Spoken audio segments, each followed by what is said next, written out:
Hey guys, just a reminder that we cover Star Wars Squadrons and other games almost daily on my second channel X2, so while I will be giving a brief overview of things here on EckhartsLadder, make sure you go check out the video that we've also uploaded concurrently with this on X2, and subscribe for more Squadrons content, links down in the description. Roll the intro.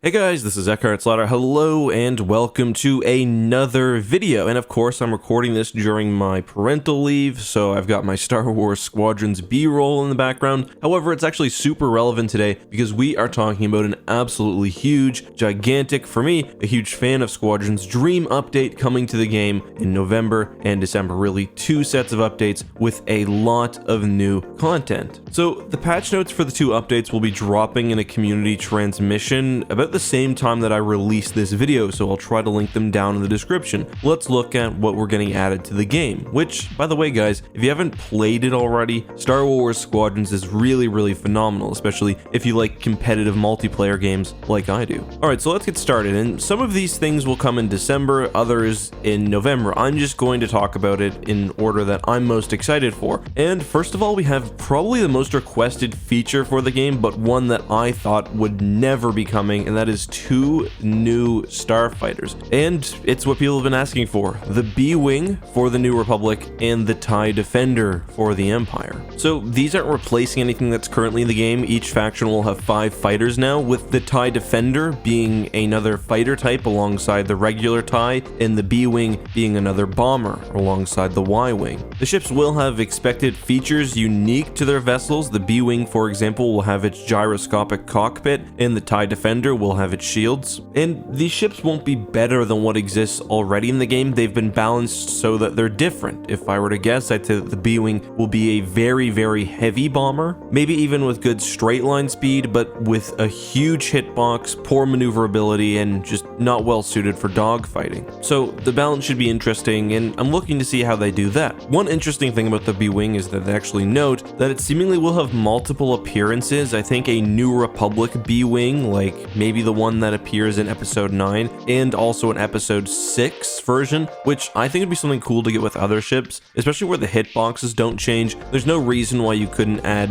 a T-70 X-Wing, for example, or a Republic era Y-Wing. I mean, surely there are some of those still sticking around without their panels taken off. Anyway, let's move on. The second thing that I'm most excited for also comes in December, and that is custom matches, and this is going to be absolutely huge for the game. There's already been a competitive community sprouting up alongside Star Wars Squadrons with full tournaments and whatever else, and if you're wondering why I've got Baron EckhartsLadder on my Twitter title, that's because I won the Baron title in the first tournament that I played in. Anyway, we don't know a whole lot about custom matches other than the fact that you will be able to play either dogfight or fleet battles on any of the map, and that you can add some modifiers to change things like hull, shield, and damage, restricting starfighters so you can finally have your 5-on-5 U-Wing battles, and more. One thing that I'm really impressed with is that there will apparently be even a server browser for custom matches. I hope the custom matches have enough tools that some fun game variations can be played, and there's a vibrant custom match scene, like you get with Halo or something, although that might be expecting a little too much. Alright, so moving back now to November, we will also be getting a new map, which is called Phostar Haven. This map, of course, is based on the prologue for the campaign, the mission where you're trying to shoot down the Alderaanian refugee ships. And I will say, thinking back from playing campaign, this map makes a lot of sense because there are a lot of girders and structures to dogfight within, but the map has been changed and expanded to meet its needs for fleet battles and for dogfight mode. I've heard some other things about this map that I don't think I can talk about yet that make it sound very interesting, and I will say, just having one more really good map in rotation will add a lot to the game. And I'm also wondering whether this map will maybe work a little bit different than others, because Phostar Haven is like neutral territory. It's neither in favor of the New Republic or the Empire, so it's possible that there will maybe be some weapon emplacements or whatever else that are firing at both sets of starfighters as they're flying around, which I think could be interesting. To me, this also represents the possibility for perhaps more maps in the future. Now, I'm not trying to get greedy, especially because this is a $40 game, which has now had 3 pretty substantial updates, or will have had 3 in December, but there are lots of maps from within the campaign which could be converted pretty easily into multiplayer. I'm thinking especially of the station over Hosnian Prime that you attack. That's almost like Esselys in the map I'm playing right now, and would work fairly well. There's also the Fondor shipyard thing from Starfighter Assault, which was used in the campaign, which, although it would be a repeat of the map from Battlefront 2, would work much better in this game, which just generally has significantly improved on the flight mechanics. And yeah, there's the opportunity for more, so it's exciting that we've gotten even just one map, because it seemed pretty clear that there wasn't going to be much after launch. At least that's what they told us. Obviously, that hasn't turned out to be the case. So November also brings us new components. First of all, fighters and bombers have the boost extension kit, which seems to fundamentally alter how boost is generated, which sounds interesting. I'm not sure if these just slot in for the engine slots. When you read the update, it almost seems like these will be their own thing, but I'm not sure. Pretty interesting. Interceptors and fighters will also be getting ion rockets, which is great. I use regular rockets as my main sort of offensive secondary weapon within my interceptor loadout. So ion rockets I could see being very, very useful for attacking capital ships. Basically with rockets you get a ton of them, but they've got no lock on and they don't do that much damage. So you basically fire them at full automatic. Another component I'm really interested in is prototype piercing torpedoes, which basically allow you to bypass a ship's shields and attack subsystems directly. So I think the main strategy with these will probably be to take down the two shield bulbs or shield generators on either ship, then swap out and go with ordinary weapons. It'll be bombers and fighters that can use this, and my main question here is whether these will have a range of 1500 meters like ion and proton torpedoes do, and how fast they'll fire. If they're within 1000 meters, then,